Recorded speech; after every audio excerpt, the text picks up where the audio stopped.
Good morning, guys. Now, before we get ready to start our project for today, we want to take a moment and review what we talked about last week. So, last week we talked about Roy G. Biv, which is the little guy you see on your screen, and we know that his name stands for the colors of the rainbow, but also of the color wheel. Now, the color wheel is where we are going to be focusing today. Okay, so I'm going to go to my next slide. I want us to say the colors of the rainbow together, please. You ready? Okay, we have red, orange, yellow, green, blue, indigo, and violet too. Let's do it one more time. You ready?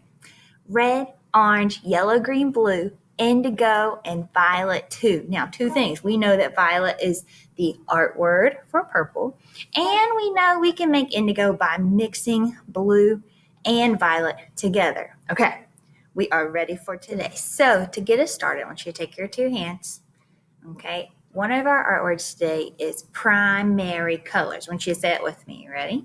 Okay. Primary colors. Can you do it a little bit faster? Okay. Primary colors. There you go. Now notice I'm doing it 1, 2, 3 times because there are 3 primary colors. You have red, yellow, and blue. So if you will look on your color wheel, I'm going to use my paper one. You'll see they stretch. There we go. They stretch across the color wheel. So you have red, yellow, and blue. Now a couple of things about these. You cannot make a primary color. You can't mix a bunch of colors to get primary colors, okay? They're the original ones. So what we're going to do is we're going to be using red and yellow and blue to make our second art word. What we call, I want you to take your hands one more time, okay? I want you to push them to the side, say secondary colors. Okay, now your secondary colors are orange, green, and violet or purple. Okay, now when we use the color wheel, we're going to think of it kind of like a rainbow pizza. I want you to think of these as pizza slices. When you look at red and yellow, what pizza slice is in the middle? So if I look at red and yellow and I move over, I have orange. So that tells me if I mix red and yellow together, I'm going to get orange. And it works for the other ones as well. If I'm trying to make purple, I look at the 2 neighboring pizza slices and I have blue and then I have red. Same thing with green. If I mix blue and yellow together, the pizza slice in the middle is green. Okay, so we're going to be using this guy today to mix secondary colors. Again, we're using our primary colors to make secondary colors. So I'm going to go over to our learning purpose. There we go. And here you'll see I just wrote it out. It says I can mix primary colors to create secondary colors. And then you'll also notice right here, it says I can think outside the box and use items around my house to create a bouquet of flowers. On the next slide, I have a list of materials that I used for mine. Now, this list is the ideal list of materials. Now, if you do not have something, do you have to use it? Of course not. You are the artist. Artists are resourceful and they adapt to all situations. So if you do not have, say, a paintbrush, you can use your finger today. If you don't have a cereal box, then think, what else could I use as paper? I could use construction paper, I have it. I could use a brown paper bag. I could use wrapping paper. Think about what you have in your house. So again, I'm going to be giving you lots of options, but you are the artist. Decide what works best for you. Your learning purpose is to mix the primary colors into secondary colors. So as long as you're doing that, you are doing your job. Okay, so if you will, I want you to go on over, get those materials you need, and then we'll come back and get started. So now that you've gathered all your materials, I want you to start with one piece of paper and go ahead and grab your primary color markers. Now you'll notice I have 2 different blues. This is just a tint of blue, meaning it's a lighter version of blue. So I can use that. And same for the pink. Pink is just a tint of red, meaning red and white put together makes pink. So I can still use this because it comes from red. Okay, so I'm gonna use all of these today. Now you look through your marker collection, see what you have. If you have more or less, that's up to you, okay? You really just need the primary ones. So, but I added a few more so I could get a little bit more variety. So what I'm gonna do is I'm gonna start with my yellow, okay? I'm gonna come over and I'm gonna make a loop and go back, loop and back, loop and back, just like that, because we're gonna start making that bouquet of flowers. Now I wanna keep going because the more color I put on there, the better it's going to mix. So I'm just gonna keep going. I'm gonna get a little faster. Just gonna go in, a bunch of color in there. Again, I'm just making that loop and going back to the middle, okay? There we go. Okay, now let's say we want to make orange. Then I'll come over and we know I'm gonna add my red. So let's see, I'm gonna come over, let's add that.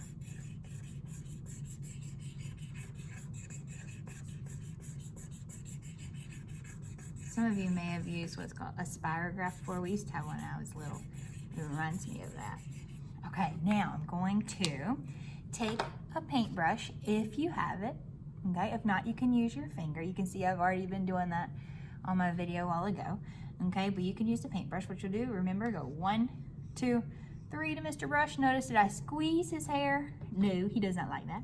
You'll come over and just paint a circle. So if you do not want your finger to get dirty, you could do this instead. But honestly, I think your finger actually works better for this. Okay, so now I have the center of my flower. Now I'm gonna put Mr. Brush back so let him get all that off there. And let's do another one. I've already started this one, so I'm gonna keep going. Got my yellow. Let's see, what color could I make with my yellow? Why don't I add a little bit of blue? I'm gonna use this light blue this time. Again, as long as you're using a primary color, this will work for you. Whether it's a dark version of that or a light version. You can see this one started mixing on contact. That's pretty cool. There we go. Okay, now what if I wanted to use my finger because I don't have a paintbrush? What you'll do is you dip it into the cup of water, just like that, and go in a circle. See, I think that actually works a little bit better. But I do love using my paintbrush. Let's see, we have one more secondary color to make. We need to make violets. So I'm going to use, let's do red. I was trying to decide if I wanted to use the pink or the red. I'm gonna do that. Now while I do this, did you notice how I used yellow first while we go on the other two? I use yellow first because if I start with the blue or the red, it gets on my marker and it makes it dirty and I can't erase, like I can't get it off the marker. So be sure you start with the yellow first. I'm gonna add my blue, and I'm gonna use this pretty light blue again. I like it. I like this pretty light blue. Oh yeah, you can see it starting to mix already too.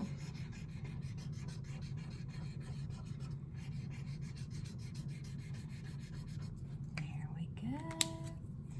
Same thing, take your finger, dip it in, and do like that. Now I've got the center there too. Now what I'm gonna do now is I am going to cover the whole paper in more of these flowers. Some of them will be large, some will be small, but I want to cover it so it has enough to make up a bouquet. I don't want just 3 flowers.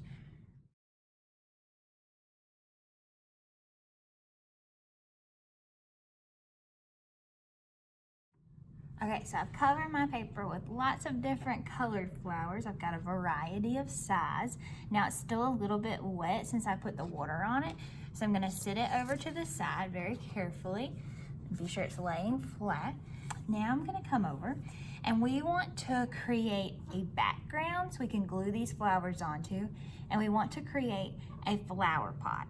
Okay, so first things first, let's start with the background. Now the background, you could use a variety of things. If you have construction paper, you could use that. You could use a brown paper bag. You could also use a box. I have this cracker box I could use. I'm going to open it up. You'll notice in your list of materials, I put cereal box. This is where that would come in. So I'm opening it up. Now I'm going to take those scissors and cut down the side. Again, use what you have.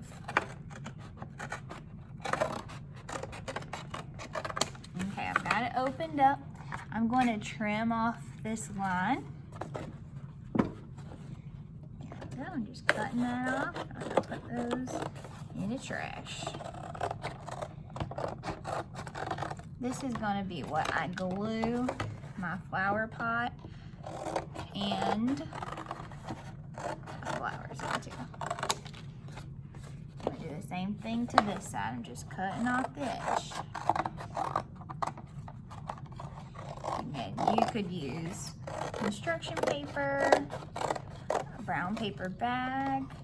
You could use anything you would like. Just need some kind of surface to glue this onto. Now I'm going to cut this part off because I don't need it to be quite that tall. There we go. Okay, so that's going to be what I glue my stem to. I'm going to throw all this stuff away. Okay guys, so now we're going to get ready to create the flower pot.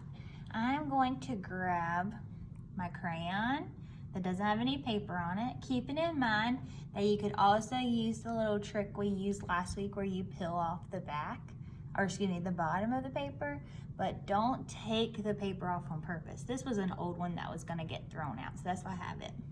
One little thing you might like to do while you're at home, I like to collect the ones that are broken and probably most people would throw away, because I use them a lot in my artwork to fill in the backgrounds, and this time we're going to use it to add color and create texture. So you've got that little crayon that doesn't have any paper on it, then you have your other white piece of paper, and then I want you to grab your shoe, okay?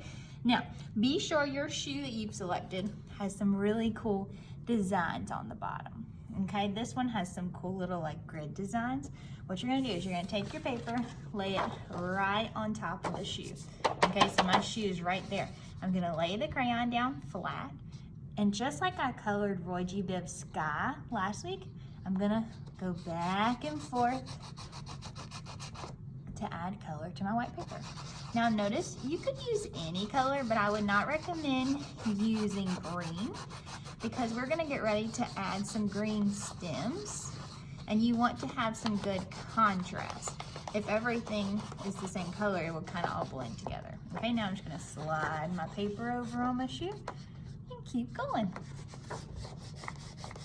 I'm doing this kind of hard because I want to have some good color. Now, if you wanted more than one color, you could always add that on top. I'm gonna stick with the one, I think. There we go. Let's see, let's go a little bit longer over here. When you are done, please be sure you also wash your hands since we are coloring with your shoe today. But it's just a great way to add texture. And it's a pretty fast way too. Okay, so I've got that. I'm gonna set my shoe back on the floor. And now what I'm gonna do is I'm gonna draw a long oops. That is why you don't need to take the paper off on purpose. A long horizontal line, and then I'm gonna come right there. I'm gonna draw a shorter one. Okay, can you see that? So I've got the shorter one and I've got the long one. Now I'm going to connect them. Okay, and now I'm ready to cut it out. So I'm going to take my scissors and cut that out from the line I just drew. So I made a trapezoid for my flower pot. Now keep in mind, while you're doing this, your flowers are drying, so they should be about ready. There we go. Okay, so let me get out my cardboard again for my background. And I'm gonna place this down here. There we go. Now I'm gonna go ahead and get my glue stick. Okay, it's purple as well. I'm gonna add some glue on the back. Be sure it goes around the edges so it sticks really good. And I'm gonna glue it on the bottom. Okay? So it's not, you don't want it to be floating on your table. Okay, now once you've got that, I want you to go back to your flowers, and I've already cut mine, but you want to be sure you bubble cut them. Let me show you what I mean with this one. What you'll do is you come over and you're just going to cut a circle around them. If you need to, please pause the video and cut out all of those flowers. Again, it's just a big circle, like a bubble. Okay? And then what we'll do is we're going to start adding them onto here because we've already got our pot glue down. We've cut out all of our flowers. So now I want you to grab that green crayon. Now I have grabbed a couple green crayons from my little collection and I'm going to use those. Let's use a dark one. I'm going to add a line. And then let's get ready to glue a flower up there. I like to add the line first, that way I know that it has a stem. And let's keep going, let's add another one. I'll make this one kind of tall. Let's do a yellow one. And what you're gonna do is you're just gonna fill in your cardboard. Remember to incorporate some overlapping. Do a short one here. You want to use as many of them as you can, if not all of them. I'm gonna use all mine. Let's see, let's add the pink one. Let me try a different green. Oh yeah, that looks kind of cool compared to it. And I'm kind of going back and forth to make it look a little darker. Add a little bit on there. Let's see, let's do one right here.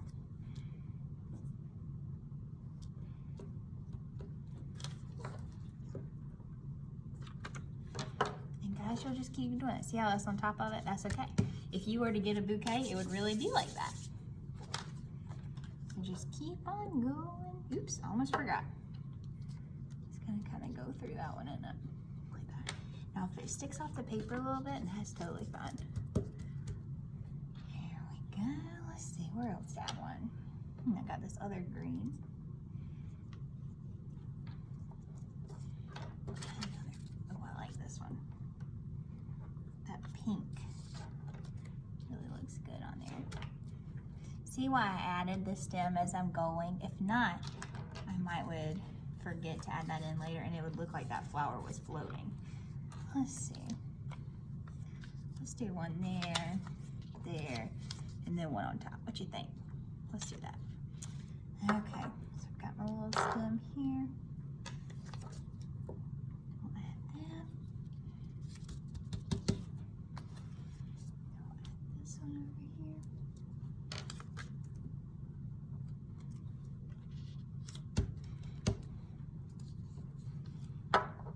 Let's see.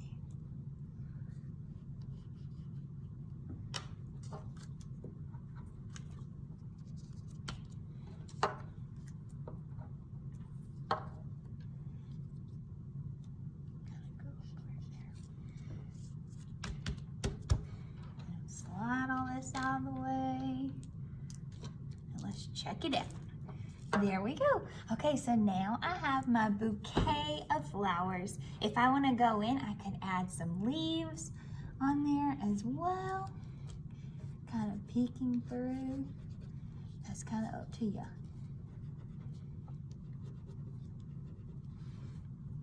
There we go. Now, when you are done, please don't forget to fill out your exit ticket. I would love to see a picture of these. Your bonus activity today requires an adult, okay? So, it requires an adult.